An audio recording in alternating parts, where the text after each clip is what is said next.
ילדים, אני יושבת בסוכה, סוכה כזאת יפה, ילדים קישטו אותה בשרשראות וגם בשרשראות קנויות, וכמובן שהבאנו את 4 המינים, דיברנו עליהם, 4 המינים שמייצגים את כל האנשים ששייכים לעם ישראל.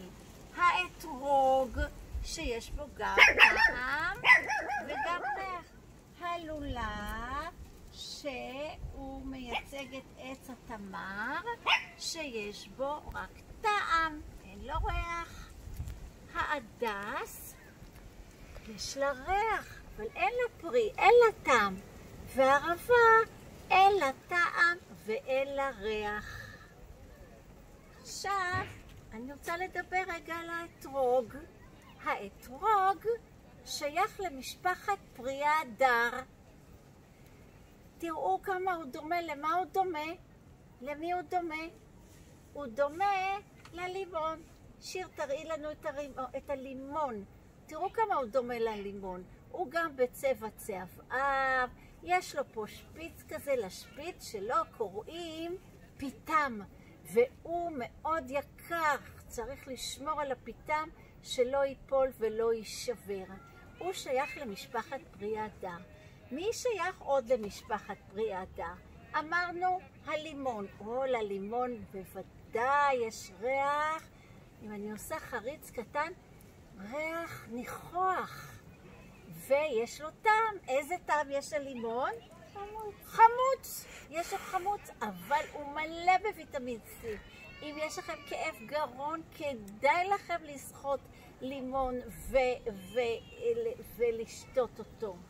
ויש לנו את האשכולית. תראי את האשכולית, תראי לנו שיר את האשכולית. האשכולית שייכת גם לפרי ההדר. גם לה יש ויטמין C נגד דלקות ומחלות. והטעם שלה קצת מריר.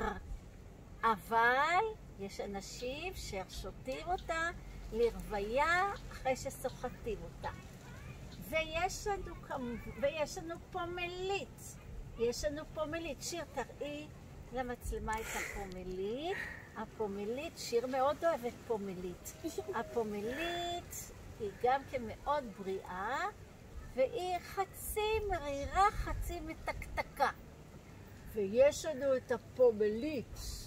פומלה. יש לנו את הפומלה, סליחה, יש לנו את הפומלה הגדולה, תראו כמה היא גדולה, והיא קצת מרירה.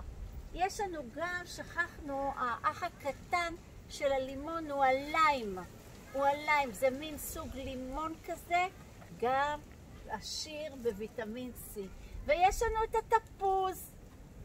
מהתפוז אנחנו אוכלים הכי הרבה, שותים הכי הרבה מיץ. ושיר תעשה לנו עכשיו מיץ. ומנדרינה. איפה המנדרינה? זאת המנדרינה? כן, הנה המנדרינה. נכון, יש לנו מנדרינה גם. והמנדרינה היא גם מאוד חביבה, בפנים היא כתומה. בחוץ היא צהבהבה וקצת היא רקרקה, בפנים היא אדומה. היא כתומה. בואי תחתכי לנו את התפוז. תחתכי לפני שנעשה מיץ, נכין מיץ כדי להיות בריאים ואולי אפילו לחזק אותנו מפני הקורונה. אני רוצה רגע לדבר איתכם. קודם כל, לכל פירות ההדר יש נקבוביות. חורים קטנים על הקליפה, נקבוביות. אם אנחנו ניקח את הקליפה ונסחט עלינו, יהיה לנו שפריץ כזה קטן, ואם את השפריץ הזה אנחנו נדליק בגפרור, אפילו יצא לנו זיקוק. ואנחנו נכין את זה בגן כשנחזור. זה התפוז. אמרנו שבקליפה יש נקבוביות. בואי שיר תכיני שיר מיץ מהתפוז. תתחילי מהתפוז הזה. יש לנו פה מסחטה ידנית, צריך להפעיל כוח ולסחוט. תראי איך את מפעילה, תהיה לברכיים, איך את מפעילה כוח על התפוז, סוחטת, חזק חזק, את הבקבוקונים שמלאי מיץ. בפנים, בציפה, יש בקבוקונים ומלאי מיץ.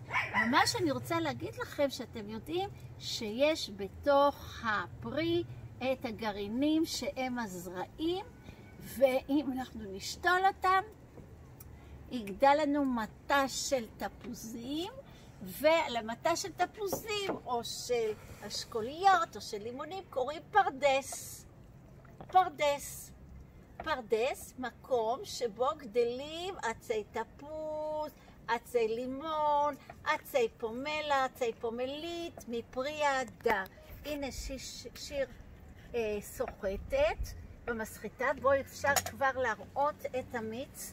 בואי תשפכי את המיץ לכאן, לתוך הכוס, ואתם תראו שהמיץ כתום.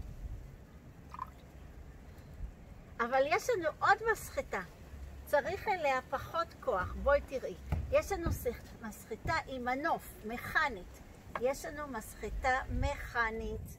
ושיר תשים מתחת את הכוס, ותוריד את המנוף, היא תוריד אותו. חזק, צריך הרבה כוח. אחרי שהיא תשתה את מיץ התפוזים, יהיה לה עוד יותר כוח. תוריד, המנוף יורד, המנוף יורד והמיץ יוצא, והמנוף יורד והמיץ יוצא.